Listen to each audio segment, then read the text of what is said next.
अस्सलाम वालेकुम नाजरीन, स्पेशल ट्रांसमिशन के साथ मैं हूं आपके साथ माहरूख शहरियार। याद दिलाएं आपको कि 11 अक्टूबर की दरमियानी शब जिस तरह से कौम के बहादुर सपूतों ने अफगान तालिबान की जानिब से पाकिस्तान पर जो बिला इश्तियाल हमला और फायरिंग की गई उसका जिस तरह से भरपूर जवाब दिया, उसको मुख्तलिफ जगहों पर सेलिब्रेट किया जा रहा है, मुल्क की सतह पर उसको सेलिब्रेट किया जा रहा है। और ये भी आपको याद दिलाएं कि 200 से ज़ायद अफगान तालिबान और खवारिज इसमें हलाक किए गए थे, जबकि पाक फ़ौज के 23 सपूत भी वतन पर कुर्बान हुए थे और बहुत से इसमें ज़ख्मी होने की भी इतलात थी, जिनका इलाज मौजूदा जारी है। बहरहाल ये कहा जाए कि मार्का हक के बाद अगर ये सबसे बड़ी फतह है तो गलत नहीं होगा, जिसको सेलिब्रेट करना बनता भी है। इसी पर आज की खुसूसी ट्रांसमिशन है। सबसे पहले बात करेंगे, हमें ज्वाइन कर चुके हैं सीनियर पैनलिस्ट हमारे एहतशाम साहब। एहतशामुल हक साहब, सबसे पहले तो ये बताइएगा कि ओवरऑल हमने देखा कि सीज़ फायर अब हो चुका है और अल्हम्दुलिल्लाह किसी किस्म की कोई जारियत ना वहाँ से हुई है ना पाकिस्तान की जानिब से किसी किस्म का कोई जवाब दिया गया, क्योंकि पाकिस्तान की तो हमेशा से पॉलिसी यही रही है कि हमें अमन की जानिब बढ़ना है। पाकिस्तान कभी भी खुद किसी भी मुल्क से, जिसे आप कहते हैं ना कि पंगा लेना, वो नहीं करता है। किसी भी किस्म पर जारियत की जो एक स्टार्ट होता है, इनिशिएट नहीं करता है। तो सबसे पहले ये बताएगा इस वक्त ओवरऑल पाकिस्तान का जो किरदार है वो किस तरीके से देख रहे हैं, और फिर हम बाकायदा तौर पर इस पर आएंगे कि आगे आने वाले दिनों में खुदा न खास्ता इस तरह की किसी चीज़ को हम प्रेडिक्ट कर सकते हैं या नहीं। अपना आपकी आवाज़ कम आ रही थी, आप अपना मारो गज़ा के हवाले से पूछ रही हैं? ओवरऑल जो तालिबान के हवाले से सिचुएशन रही है, जो ये पूरा मामला हुआ 11 अक्टूबर की दरमियानी शब, ठीक है जी ठीक है।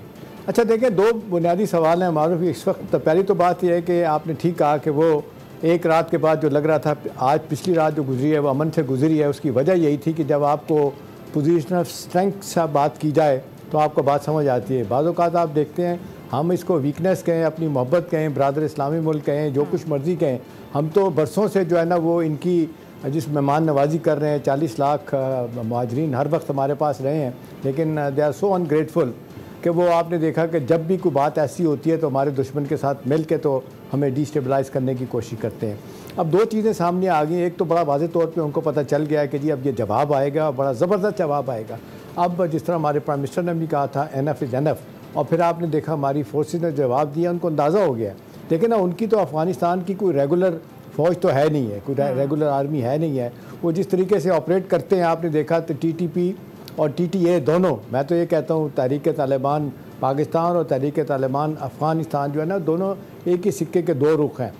सो कॉल्ड उनकी आइडियोलॉजी एक ही है, एक ही तरह सोचते हैं, बावजूद इस बात के कि पाकिस्तान ने हर दफ़ा जिसको कहना चाहिए दुनिया जहाँ के सबूत उनको दिए, एविडेंस दे दी गई कि किस तरीके से वहाँ से कुन्नर नूरस्तान 3 ख़ास तौर पे जो उनके सूबे हैं वहाँ पे जो तकरीबन 3 से 3.5 हज़ार हार्डन दहशतगर्द बैठे हुए हैं, वो जिस तरीके से उनको प्रोटेक्शन और जिस तरीके से सहूलतकारी करती है अफ़गान हुकूमत, अब ये सब लोगों को पता चल गया। अभी देखें 2-4 दिन पहले ये मास्को फॉर्मेट का जो इजलास हुआ था मास्को में, आपने देखा चाइना, पाकिस्तान, सेंट्रल एशियन ममालिक थे, रशिया था, उसके बाद ईरान था। सब ने क्या कहा, जो एलामिया जारी किया गया उसमें कहा गया कि ये इंश्योर किया जाए कि 2021 का जो दोहा माहिदा था कि अफ़गान सरजमीन अपने हमसायों के ख़िलाफ़ दहशतगर्दी में इस्तेमाल नहीं होगी, उन्होंने कहा कि इस पर अमल करें। तो इन सो मनी वर्ड्स तो वो कह रहे हैं कि भी आप दहशतगर्दी करवा रहे हैं। और तुर्कमेनिस्तान ईस्ट मूवमेंट जो है ना, वो जो है दहशतगर्दी कराती है